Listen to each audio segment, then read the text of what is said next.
Hey, what's up? Skew. No, stop. And I don't know if they do videos anymore these days because honestly, between algorithms and censorship, which is pretty much one and the same. I really only do videos that I really feel passionate enough to kind of put out there. And I don't watch this crap, but for whatever reason, YouTube keeps throwing these dating or relationship podcasts into something I might view, because I think I viewed a couple of them years ago. So now it just keeps throwing it back up every time someone puts up a new episode. And I just simply want to say this. I don't personally know any of these people, and I won't pretend that I do. I won't pretend that I know enough psychologically about these people, even though for a brief moment in time I did study psychology when I was in college about 20 years ago.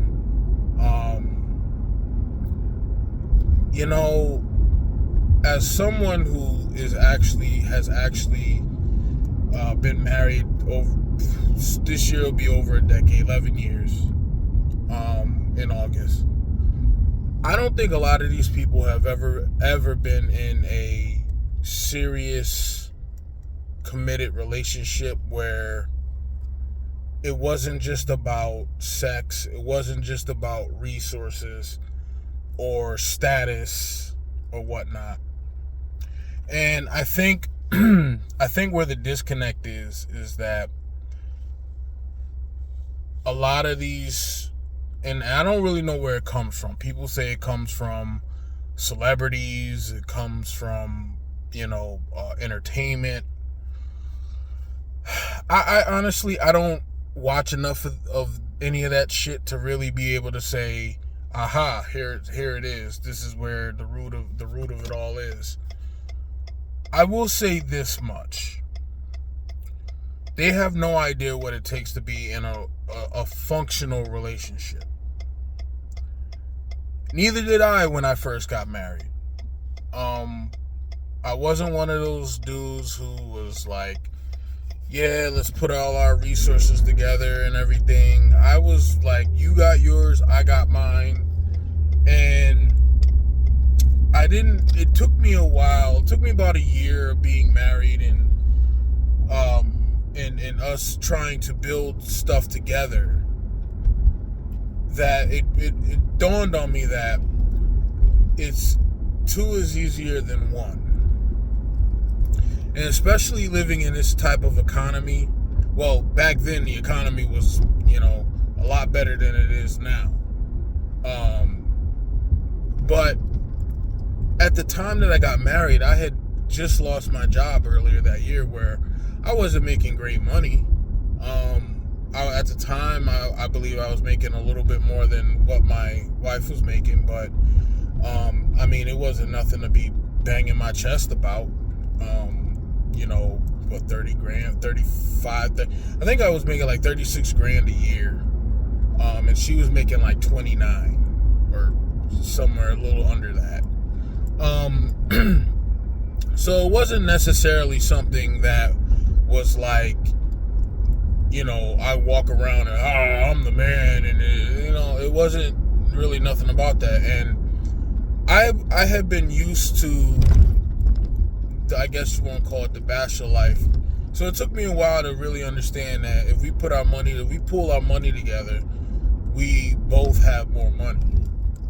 And we have to communicate with each other about what resources go out when resources come in, and where we're going to put it, what are we going to pay, are we going to get into this, are we going to get into that, are we going to pay for this vacation, how are we going to pay for this vacation.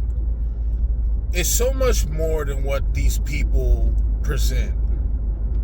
And if you're one of them naive people that listen to these people and think that this is how real life works, irregardless of your how much money you're making or how much money your man is making, you have to really understand that in real life, it ain't fucking fairy tale farts and pixie dust. Like, it's real shit. And, you know, real life consequences and whatnot. You know what I mean? Like, a lot of these people act as if, like, making six figures is like that. Let me tell you something. My wife married me when I was working part-time jobs, temporary jobs, because I had lost my job. I already had a part-time job at the time. So I got a quote-unquote full-time temporary job at the time that we had got married. Now, we had already picked a date long before I had lost my job. And so, you know, and I told her, like, hey, I lost my job. I ain't making the money I was making, which I wasn't making that much to begin with, but it was more than what I was making at that time. And my wife stuck by me, or my then girlfriend at the time, fiance, stuck by me, and she actually got a second job too.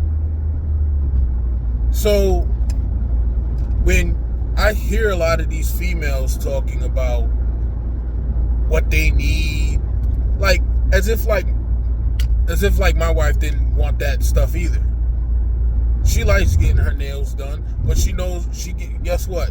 She knows when money gets tight or the money ain't there, she'll sit home and do her own nails. Or she'll do her own hair. Like, I just don't understand why a lot of these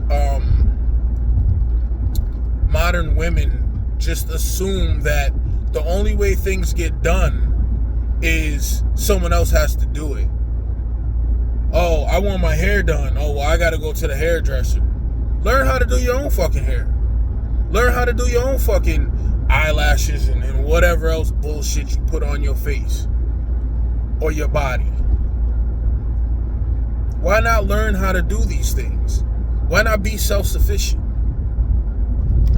Why not be a helpmate to the person that you claim you are in love with?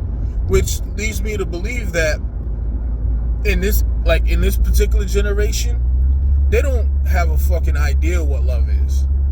They don't have a clue. They have no knowledge. They're completely ignorant. All they know is how they feel and what they want, which is what a child is. A lot of these modern women, and some of these dudes too, are nothing but children, petulant children, who get upset when someone challenges their worldview with some real legitimate shit.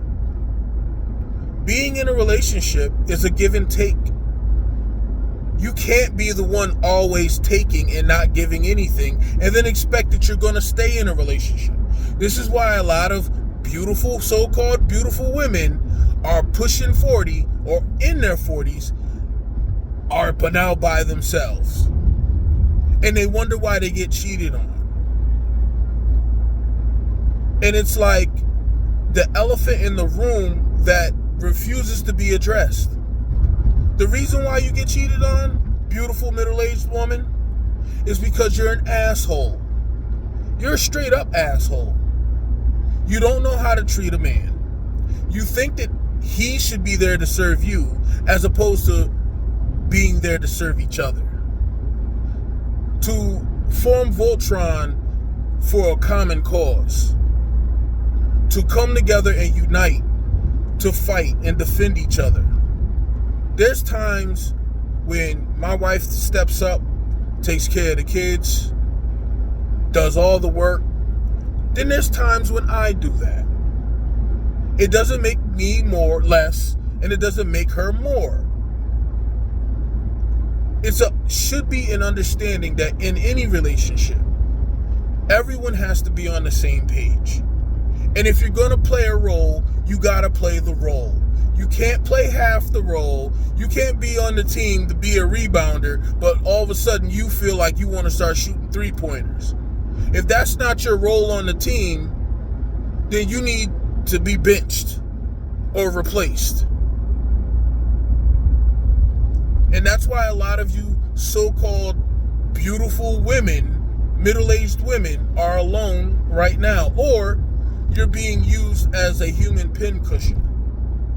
Just good enough for the pushing, the skeeting and the squirting, and that's it. Because that's all that you bring is your beauty. Your soul is ugly.